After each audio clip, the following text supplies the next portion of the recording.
오늘 하나님 말씀은 민수기 18장입니다. 민수기 18장 1절부터 7절의 말씀입니다.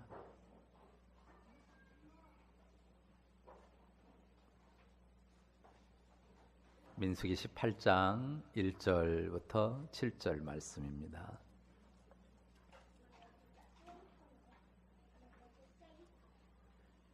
교독하겠습니다. 민수기 18장 1절부터 7절. 여호와께서 아론에게 이르시되 너와 네 아들들과 네 조상의 가문은 성소에 대한 죄를 함께 담당할 것이요 너와 네 아들들은 너희의 제사장 직분에 대한 죄를 함께 담당할 것이니라.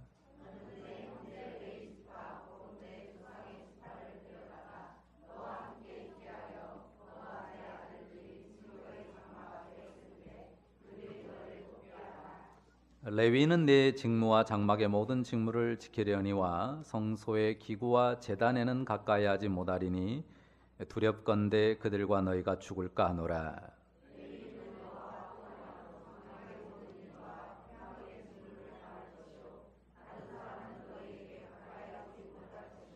이와 같이 너희는 성소의 직무와 제단의 직무를 다하라. 그리하면 여호와의 진노가 다시는 이스라엘 자손에게 미치지 아니하리라.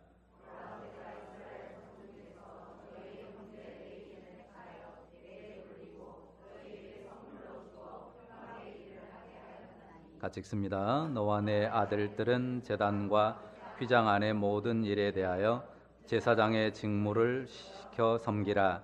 내가 제사장의 직분을 너희에게 선물로 주었은즉 거기 가까이 하는 외인은 죽임을 당할지니라. 아멘. 오늘 무더위 가운데서도 예배에 나온 여러분들을 축복합니다. 예배를 통해서 믿음의 의지를 새롭게 하기 바랍니다. 자, 우리가 다시 민수기를 묵상하게 되어서 오늘은 그 가운데서 18장 앞부분을 설교합니다. 자, 하나님께서 이스라엘 백성과 언약을 맺으셨죠. 그 언약은 하나님이 이스라엘의 하나님 되신다는 언약이고 또 이스라엘이 하나님의 백성 된다는 언약입니다. 자, 하나님이 이스라엘의 하나님 되시고 또 이스라엘이 하나님 백성이라고 하는 증거, 하나님이 이스라엘과 함께 하신다고 하는 증거를 눈에 보이게 이스라엘 가운데 두셨어요. 어디에 두셨습니까? 이스라엘 진의 한 가운데 위치한 성막에 두셨습니다. 성막을 짓게 하시고 그 성막을 이스라엘 백성 진영의 한 가운데 세워놓게 하심으로써 그것을 하나님의 임재의 처소로 삼았습니다. 그리고 하나님께서 그 성막을 아주 특별하게 다루도록 하셨죠. 왜입니까? 하나님께서 거룩하시기 때문입니다. 하나님께서 이스라엘과 함께 하시고 자기의 이름을 이스라엘 가운데 두셔요. 그렇지만 하나님은 인생과는 근본적으로 다른 분입니다. 지극히 거룩하신 분이죠. 성막으로 이스라엘과 함께 하시지만 성막에 이스라엘과 함께 하시는 증거를 나타내셨지만 하나님의 거룩하심은 인생이 함부로 대하거나 가볍게 여겨서는 안 되는 것이죠. 그래서 이 성막의 일을 특정한 사람들에게 제한하셨고 그 일은 함부로 아무나 범접하지 못하게 하셨습니다. 자, 그 성막의 일을 어느 지파에 맡기셨습니까? 이스라엘의 12지파가 있는데 그 12지파 외에 한 지파, 레위 지파를 정하셔서 그들이 성막의 일을 수종들도록 하셨습니다. 그리고 그 성막의 일 가운데서도 이 가장 중앙의 그 성소 내부의 일과 지성소에 들어가는 일, 성막 안의 기구들, 그리고 제단에서 제사하는 일은 또 한 가문을 특정해 가지고 그 가문에 맡겼습니다. 어떤 가문입니까? 아론이죠. 아론과 그의 아들들이 제사장의 직분을 맡도록 했어요. 그러니까 레위 지파가 전체로 제사를 섬기지만 제사장의 직분, 제단에서 직접 제사를 드리고 성소 안에 들어가서 하나님 앞에 제사하는 이런 일은 아론의 아들들인 제사장들만이 맡도록 했습니다. 자, 그래서 이 레위 지파에 속하지 않은 사람들은 이 제사나 이 성소의 일에 직접 참여하지 못합니다. 반드시 이 아론의 가문에서 나온 제사장이나 또 그를 돕는 레위인들의 도움을 받아서 하나님 앞에 제사를 드려요. 일반 백성들은. 그러니까 일반 백성들이 직접 하나님 앞에 제사를 드리는 게 아니고 아론의 제사장, 아론의 후손들인 제사장과 또 그를 돕는 일반 레위 사람들을 통해서 성소에서 하나님 앞에 제사를 드리게 되는 것입니다.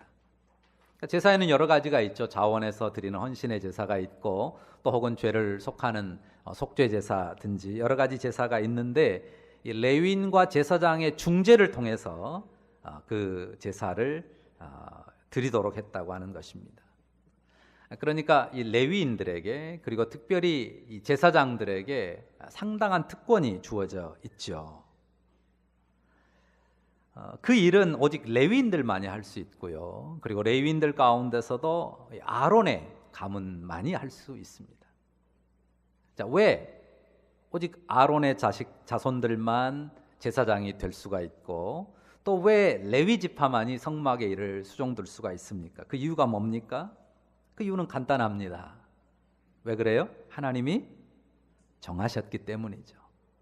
하나님께서 그렇게 정하셨기 때문입니다. 이 일을 레위 지파가 맡도록 그리고 레위 지파 일들 가운데서도 직접 제사하는 일은 그 핵심은 아론의 가문에서 맡도록 하나님께서 정해 주셨습니다. 자, 성막이 어떤 곳입니까? 하나님의 임재의 초소입니다. 이스라엘 백성 가운데 한 중앙에 있는 하나님의 임재를 상징하는 곳이에요. 이스라엘의 중심입니다. 그러니까 달리 말하면요, 이스라엘의 모든 삶, 정치, 종교의 그 중심지가 바로 그곳이에요. 그러니까 이렇게 표현할 수 있죠. 이스라엘의 모든 권위의 기반이 이거 성소에 있다라고 말할 수 있습니다. 그러니까 소위 권력으로 말하면 권력이 성소에서 나와요. 이 성소가, 이 성막이 권력의 중심 터전, 핵심 터전이라고 여겨질 수 있는 것이죠. 그렇기 때문에 이제 그런 권력의 중심을 왜 아론 자손들만 제사장으로서 독점하느냐라고 하는 의문을 가질 수 있습니다. 충분히 시비할 수 있죠. 자, 그래서 큰 사건이 하나 터졌어요. 그 내용이 우리가 일일이 다 살피진 못하겠지만요. 그 사건이 16장, 17장에 상세히 나와 있습니다. 아론 가문이 제사장직을 독점하는 것에 대해서 문제를 제기하고 반기를 든 사람들이 생겨났어요. 결론만 말하자면 그 일로 인해서 꽤 많은 사람들이 죽습니다. 제사장의 직분을 아론 너희들만 가질 게 아니라 모든 백성들 일반에 공유하고 또 혹은 배분해야 된다라고 도전한 사람들이 하나님의 무서운 심판을 받아서 굉장히 많은 사람들이 죽었고 또 백성들 가운데서도 무서운 연병이 임해가지고 많은 사람들이 죽어 넘어졌습니다. 왜 그렇게 됐을까요? 레위인 가운데서 아론의 가문만이 제사장직을 감당하도록 누가 정하셨어요? 하나님이 정하셨어요. 모세가 아론이 자기 형이라고 그냥 자기 인간적인 관계에 의해서 지목해서 그렇게 한 게 아닙니다. 사실은 모세의 아들들도 있거든요. 그런데 모세의 아들들은 제사장이 아니에요. 왜냐하면 인간적으로 하면 자기 아들들 시킬 수도 있잖아요. 하지만 하나님께서 아론과 아론의 가문으로 한정했기 때문에 아론을 제사장으로 정한 것이에요. 하나님이 정했기 때문입니다. 아론에게 특별히 그에게만 특권을 주려고 했던 것은 아닙니다. 그래서 하나님께서 그 16, 17장에 나오는 사건을 통해서 이 제사장의 권한 혹은 제사장의 직무는 오직 아론의 후손들만이 받아서 행하는 것이다라고 하는 사실을 하나님이 그렇게 정하셨음을 분명하게 보여준 거죠. 그리고 그 사건 후에 지금 오늘 18장에서 다시 한번 그 내용을 확정해서 말씀해 주는 것입니다. 그러니까 1절을 보시면 아론 가문의 이 성소의 거룩을 훼손하는 죄를 맑을 책임을 부여하죠. 그리고 또한 2절에는 레위 지파의 나머지 형제들이 아론에 속한 제사장들의 그 제단과 성소의 일을 보조하여 돕도록 다시 한번 규정합니다. 그래서 3절에는 아론 가문이 아닌 그 제사장이 아닌 레위 사람은 제사를 돕지만 직접 제단에 나아가거나 또 성소 안의 기구를 만질 수는 없도록 그러면 안 된다고, 만약 그렇게 되면 제사장도 레위 사람도 함께 하나님 앞에 심판을 받을 것이라고, 죽음의 심판을 받을 수 있다고 경고합니다. 그러니까 4절 말씀에서처럼요, 레위인은 이 아론의 제사를, 그 제사 직무를 합동하여 섬기는 사람들입니다. 하지만 이 레위 지파, 이 넓은 레위 지파와 그 안에서 이 아론의 가문은 현저하게 선을 긋습니다. 마찬가지로 일반 백성들도 이 성소에는 임의로 접근할 수 없도록 레위인과 일반 백성 사이에도 선을 선명하게 긋습니다. 자, 하나님께서 그런 질서를 규정해 주셨습니다. 자, 5절에 어떻게 말씀하시는지 보십시오. 5절은 한번 같이 읽어볼까요? 5절 같이 읽습니다. 이와 같이 너희는 성소의 직무와 제단의 직무를 다하라. 그리하면 여호와의 진노가 다시는 이스라엘 자손에게 미치지 아니하리라. 자, 여기 다시는 이스라엘 자손에게 여호와의 진노가 미치지 않는다는 것은 앞에 말한 16장, 17장에서 나왔던 그 재앙, 이스라엘에게 임했던 이 아론의 제사직에 대해 시비한 것 때문에 하나님이 내렸던 그 재앙을 언급하는 거거든요. 그래서 이 하나님이 정한 대로 레위인과 아론이 성소의 거룩을 잘 지켜야 된다라고 규정합니다. 그렇지 않으면 이스라엘 가운데 또다시 하나님의 진노가 임할 수 있다라고 하나님께서 말씀하시는 거죠. 오늘 이 말씀을 통해서 우리가 첫 번째로 생각하려고 하는 것은요, 중요한 것은 하나님이 말씀하신 질서라고 하는 거예요. 하나님이 정한 질서, 하나님이 말씀하신 질서, 이것이 중요합니다. 뭐가 중요하다고요? 하나님이 정한 질서, 하나님이 말씀하신 질서가 중요한 것입니다. 자, 하나님이 정해준 질서를 무시하면 심판과 재앙을 피하기 어렵습니다. 그런데 사람들이 자꾸 선을 넘으려고 해요. 하나님이 정해준 선을 벗어나려고 하죠. 뭐 때문입니까? 욕심 때문이에요. 자기 욕심과 욕망 때문에 하나님이 정한 선을 자꾸 넘으려고 합니다. 죄악된 욕망을 채우기 위해서 자꾸 이런저런 이유를 들어 하나님이 정한 선을 지워버리려고 해요. 그 결과는 심판입니다. 예를 들어서 본문이 직접적으로 언급하는 건 아니지만요, 하나님이 사람을 남자와 여자로 만드셨습니다. 남자는 남자로 만드셨고 여자는 여자로 만들어서 남자는 남자로 여자는 여자로 살도록 만들었습니다.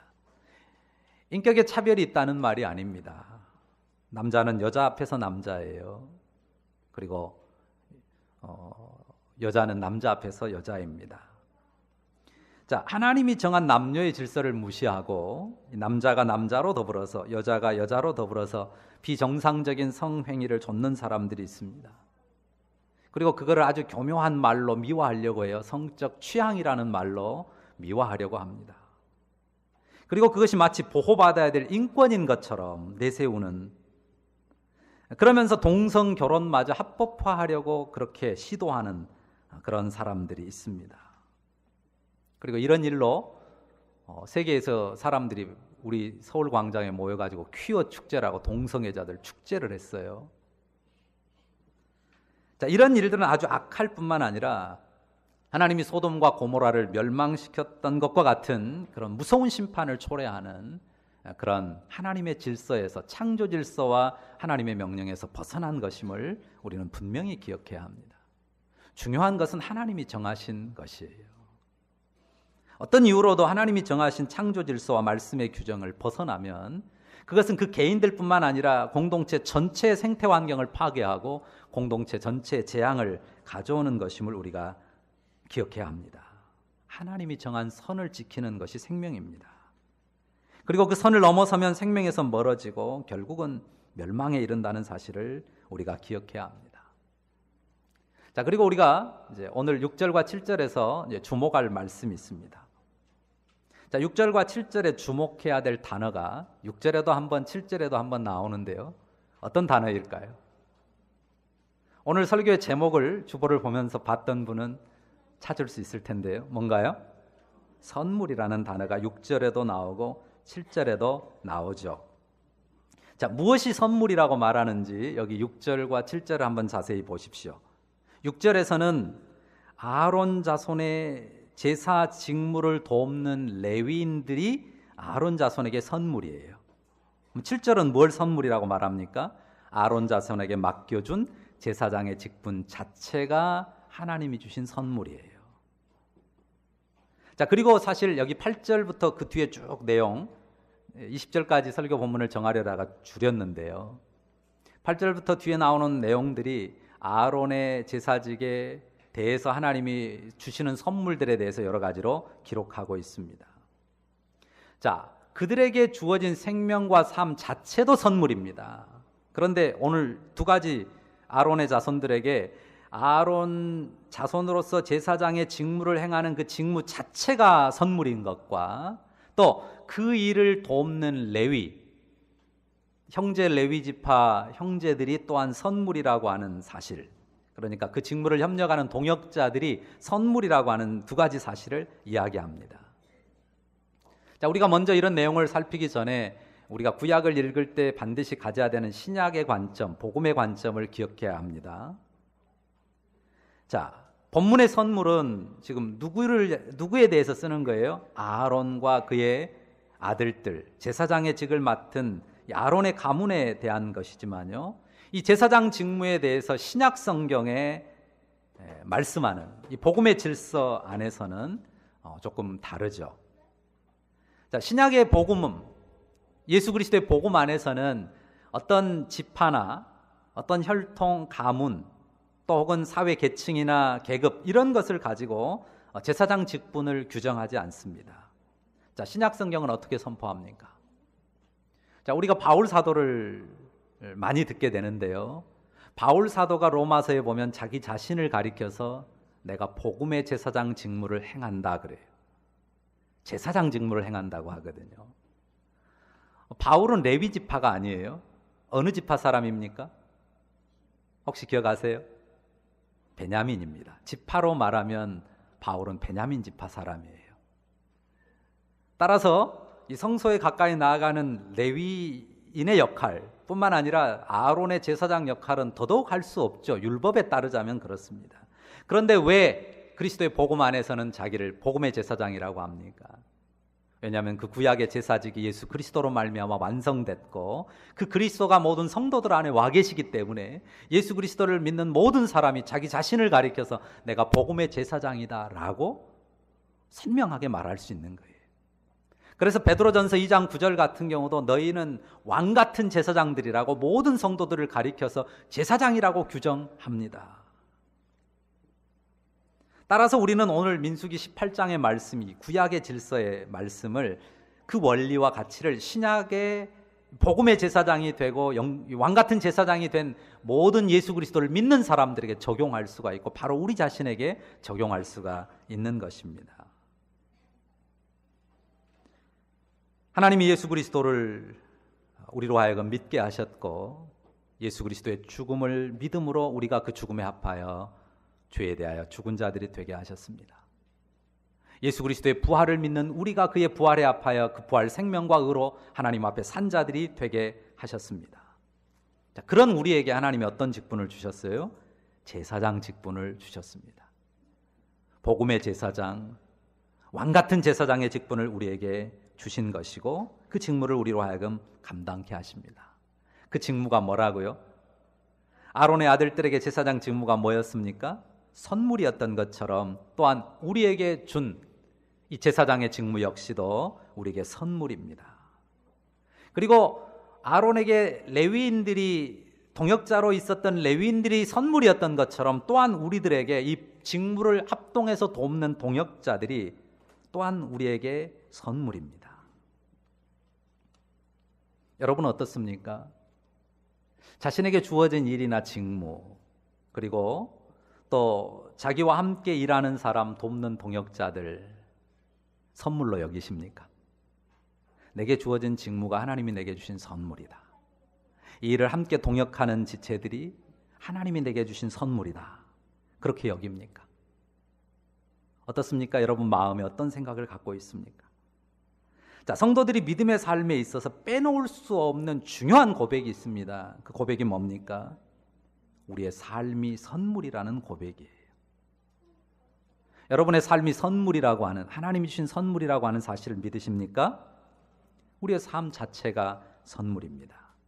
그런데 오늘 본문을 통해서 볼 때 우리의 삶 자체가 선물인데 거기에 구체적인 두 가지, 내가 하나님이 내게 맡겨주신 직무를 따라서 일하는 것이 선물이고, 그리고 그 일을 함께 협력하는 동료가 또한 선물이라는 사실입니다.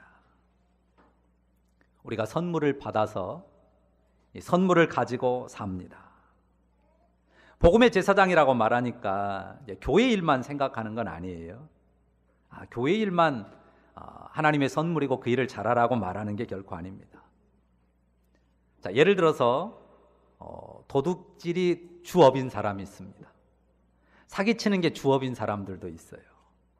자, 도둑질이나 사기꾼처럼 본업 자체가 죄 짓는 일만 아니라면 이 세상의 모든 일이 다 하나님의 선물입니다.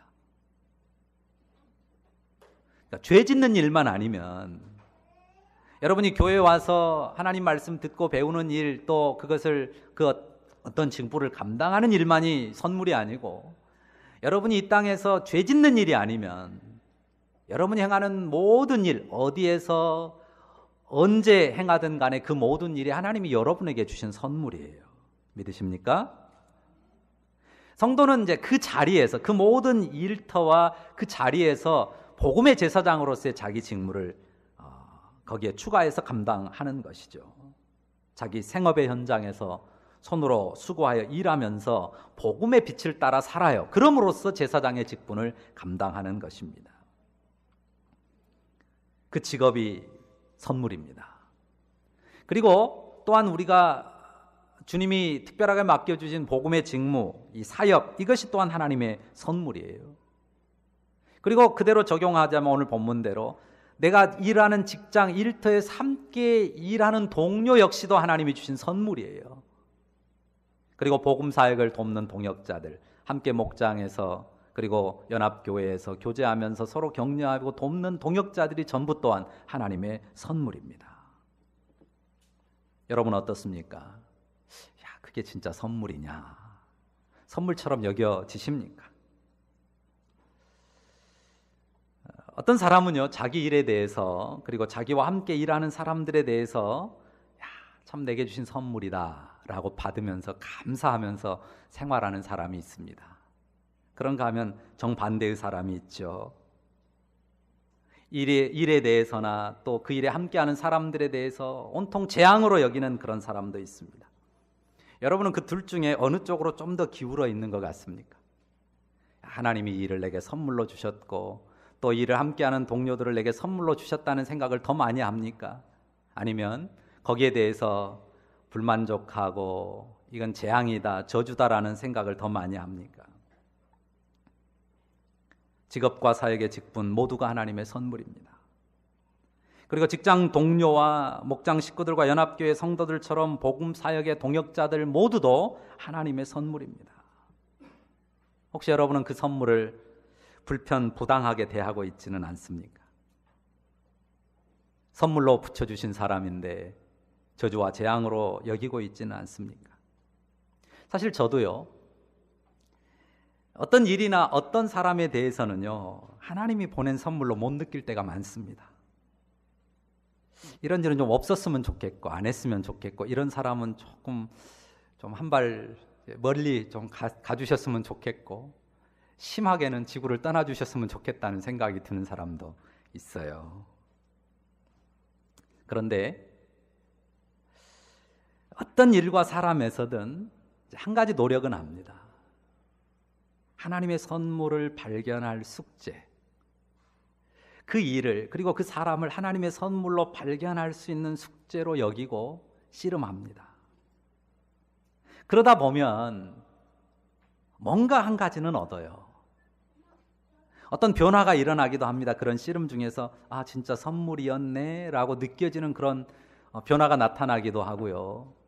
또 변화는 아니라 할지라도 어떤 내 마음에 소중한 믿음의 깨달음을 하나님께서 얻게 해주시기도 합니다. 어쨌든 뭔가 이 소중한 보화를 얻게 됩니다. 사람들은 나의 좁은 소견으로 보기가 쉽습니다. 당장 불편한 거 생각하고요. 또 눈앞에 어려움만 생각하면 많은 게 불만스럽습니다. 어떤 생각 많이 합니까? 좋은 것도 좀 많을 텐데 왜 내게는 이딴 것들만 주시는 건가? 이런 생각들 안 합니까? 많이 합니다. 그래서 짜증과 원망을 벗지 못하죠. 그런데 일단 일 자체가 하나님의 선물이라고 하는 것을 여러분이 인정해야 돼요.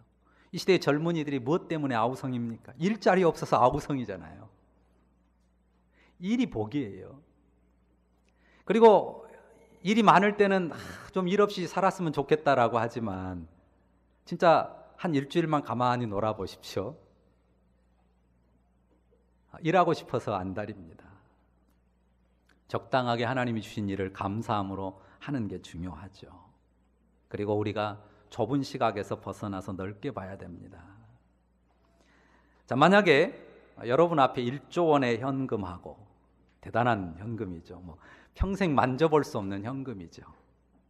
1조 원의 현금하고 알래스카라고 하는 이 거대한 땅하고 둘 중에 하나를 선택하라고 한다면 어떤 걸 선택해야 맞을까요? 알래스카는요, 우리나라보다 이제 되게 현실적인 사람은 우선 1조 쓰죠. 1조를 택할 사람도 있는데 그 두 개의 가치를 비교해 보자면 알래스카는 우리나라의 17배입니다. 남한 땅의 17배예요. 얼어있는 땅이지만은 미국이 쓰는 천연가스와 원유의 4분의 1이 알래스카에서 나와요. 가치를 1조 원하고 비교할 수가 없죠. 알래스카하고 이 1조 원은 이 껌값도 안 돼. 1조는 알래스카의 그 가치에 비하면. 근데 미국이 그거를 소련으로부터 샀지 않습니까? 얼마에 샀을까요? 720만 불. 720만 불이 요즘 돈으로 하면 80억, 환율로 하면 720만 불이 아마 80억 정도 될 거예요. 80억이 150년 전이거든요. 1867년인가?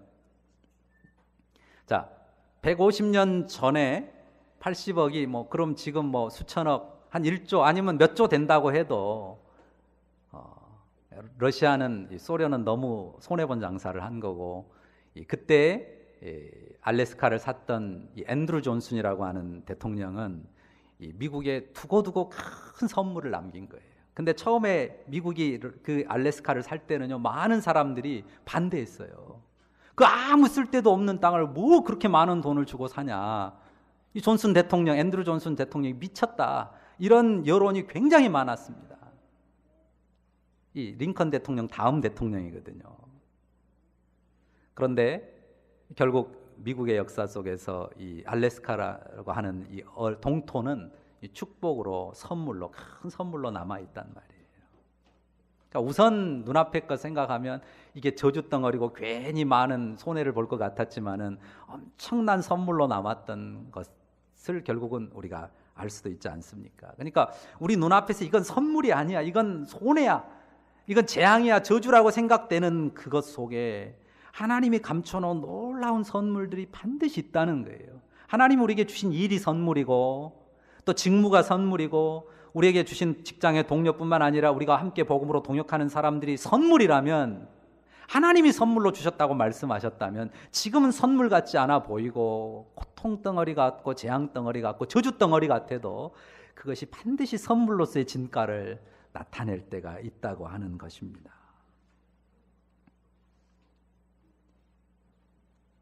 수고하는 일, 그리고 함께하는 사람. 수고하는 일, 함께하는 사람. 그게 뭐라고요? 우리에게 선물이에요. 내가 수고하는 일이 뭔가? 육적인 영역에서, 영적인 영역에서 내가 수고하는 일이 뭔가? 내게 주어진 직분이 뭔가? 그 직분이 선물입니다. 그리고 그 내가 육적으로든 영적으로든 수고하는 그 영역에서 나와 함께하고 있는 동료 혹은 지체들이 뭐라고요? 선물이에요.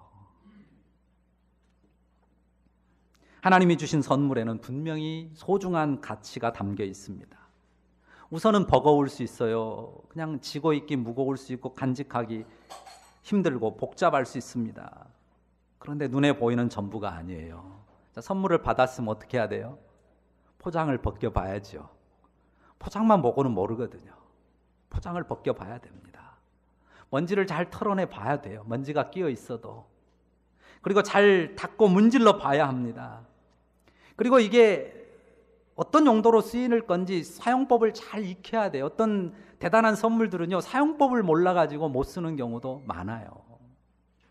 사용법을 잘 익혀야 돼요. 사용법을 잘 익히면, 배우고 익히면 이게 굉장한 보배거든요. 사용법을 잘 알고 익혀서 사용해야 됩니다. 그러면 그 선물이 진정 선물로서 대단한 가치를 나타내게 됩니다. 여러분에게 주어진 육적인 일과 영적인 직무 모두가 하나님의 선물인 줄을 믿으시기 바랍니다. 육적인 삶과 영적인 삶에서 협력하는 사람들, 그들 또한 하나님이 나에게 선물로 보내셨음을 여러분들이 다 믿으셔야 돼요. 여러분이 선물로 받으면, 그리고 여러분이 그것을 선물로 대하고 정말 하나님이 주신 선물로 가꾸어 가면 그 선물은 선물의 진가를 반드시 발휘합니다. 자기 옆에 누가 앉아 있나요? 한번 보세요. 서로를 향해서 너는 나에게, 혹은 당신은 나에게, 집사님 나에게 선물입니다. 선미야, 너는 나에게 선물이야. 어때? 그 고백이 됩니까? 우리 범형제 애랑이 향해서 말해줘. 애랑아, 너는 내게 정말 큰 선물이야. 하나님 주신. 이 말이 지금 억지로 나온 분들도 있어요. 마지 못해서 아무리 생각해도 선물 같진 않아. 빨리 벗어나고 싶어. 이런 생각할 분도 있는데, 하나님이 선물이라고 말씀하셨단 말이에요. 제사장 직무에 대해서 돕는 동역자들에 대해서 선물로 주셨다고 말씀하셨습니다. 혹시는 그런 말이 잘 안 나올 수 있어요. 그래도 이것이 하나님 앞에 합당한 믿음의 고백입니다. 우리에게 주어진 일, 직무, 그리고 그 직무를 가지고 이 세상 살아가는 삶 어떻습니까? 천국같이 구름 위를 나르는 것처럼 그렇게 황홀하고 행복합니까? 정말 각박한 현실이에요. 얼마나 힘들고 각박한지 모릅니다. 선물은 무슨 선물이에요? 언제 쫓겨날지 모르는 직장, 또 언제 배신 때릴 줄 모르는 인간들, 어떻게 선물로 받을 수 있어요? 그런 현실에서 어떻게 사는 게 더 지혜롭다고 충분히 생각돼요?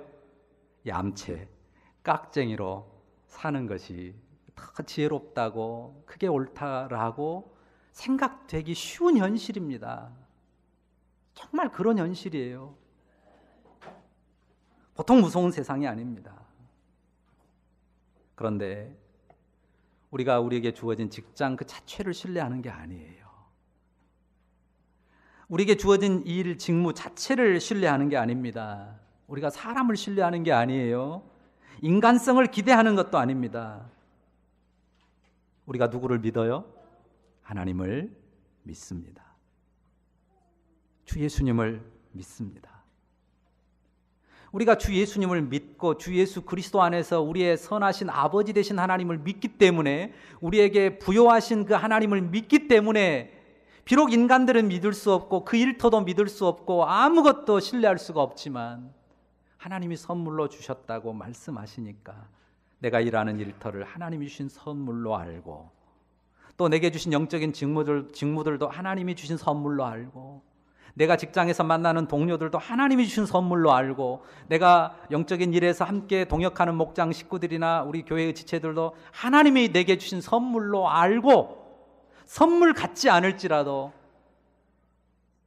그 터전을, 그 사람을 하나님이 어떤 놀라운 보배를 숨겨놓았을까, 포장을 벗기고 먼지를 닦고 녹을 닦고 사용법을 익히고 또 사용법을 알아가면서 진정으로 하나님이 선물로 만들어 주신 대로 그 선물을 누리는 대로 한 걸음씩 나아가는 것입니다. 그러니까 우리가 우주와 만물의 주권자이시고 역사의 주권자이신 하나님을 믿기 때문에 선물 같아 보이지 않은 것이라도 내게 주어진 직무와 자리, 일, 그리고 그런 사람들도 옆에 두신 사람들도 선물로 여기고 선물로 대하고 선물로 가꾸면서 나가는 것입니다. 주를 신뢰함 안에서 그런 삶을 살아갈 때 나중에 반드시 이런 고백을 하게 될 거예요. 그 모든 것이 정말 주님이 주신 귀한 선물이었구나. 저주와 재앙 덩어리인 줄만 알았던데, 그렇게만 느껴졌는데 내가 믿음으로 선물로 받고 선물로 대하고 선물로 가꾸고 나아갔더니 하나님께서 정말 놀라운 보화를 거기에 숨겨 놓으셨구나 하는 것을 우리가 고백하고 경험하게 될 것입니다. 오늘 제가 3가지를 말씀드린 것 같아요. 요약해보면, 첫째, 중요한 건 뭐라 그랬죠? 첫 번째 말했던 건 중요한 건 하나님이 정한 것이죠. 하나님의 정하심이다. 두 번째로 말한 것은 성도인 우리가 어떤 직분을 맡았다는 거예요? 제사장의 직분을 맡았다. 그리고 세 번째로 말한 것은 우리가 선물로 산다. 우리가 받은 일과 직분이 선물이고 또한 우리의 일과 직분에 협력하는 사람들도 하나님이 선물로 주신 것이다 라는 이 3가지 사실을 말씀드렸습니다. 여러분 마음에 이 도리가 굳게 새겨지기를 바랍니다. 이 도리를 따라서 내 삶을 내가 새롭게 해야 되겠다라고 하는 결심을 가지고 주님을 의탁하는 중에 하나님이 주시는 그 선물을 풍성히 안아 누리는 그런 우리 예람의 지체들 다 되시기를 주의 이름으로 축원합니다. 기도하겠습니다. 주신 말씀 생각하면서 기도하겠습니다. 내가 선물로 받지 못한 일, 선물로 받지 못한 사람들 있었으면 하나님 앞에 회개하고 고백하겠습니다. 또 하나님이 주신 것들, 그 선물들 안에 감추어진 보화를 능히 발견하고 깨달아갈 수 있기를 위해서 하나님 내 눈을 띄워주시고 내 마음이 하나님이 하신 일을 기대할 수 있도록 우리 하나님의 시각으로 상황들을 보면서 사람들을 보면서 일을 보면서 정말 선물의 보화를 발견해 가게 해달라고 각자 기도하겠습니다. 기도합니다. 걸어가신 주님,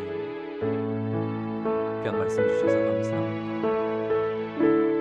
하나님이 내게 내 친구를 선물로 주셨습니다. 그 일에 함께하는 사람들, 또 그 일에 협력하는 모든 사람들 하나님이 선물로 주셨습니다. 아버지, 선물을 선물로 알기를 원합니다. 선물로 갖고 선물로 열어가며 선물로 아버지 받아가며 아버지 연마해 가면서 그 선물의 부유함을 누리기를 원합니다. 주님 성령으로 역사해 주옵소서. 제가 불만과 불평을 제하고 하나님께 주신 일들을 위해서 살아가면서 하나님 주신 선물이 뭔지, 감춰진 선물의 무언한 뭔지 잘 살피고 깨닫는 종이 되게 주옵소서. 그래서 늘 감사받고 소망 가운데 밝고 긍정적인 모습으로 하나님을 기도해 주옵소서. 예수님의 이름으로.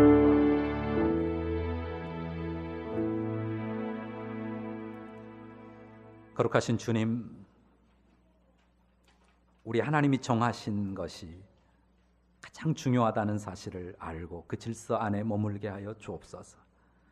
우리가 이 땅 가운데 육체를 따라서 주어진 일로 살아가지만 또한 우리가 영적인 제사장의 직분을 받았다는 사실을 분명히 알고 그리스도 안에서 행하게 하여 주옵소서. 무엇보다 우리가 선물로 산다는 사실을 분명히 기억하고 우리가 받은 일과 직분에서 또 함께 하도록 하나님이 붙여준 모든 사람들을 선물로 받아 누리고 진정 그 선물 속에 감춰진 보화를 드러내는 지혜로운 사람들, 긍정적인 사람들, 밝은 사람들 되게 하여 주옵소서. 예수님 이름으로 기도합니다. 아멘.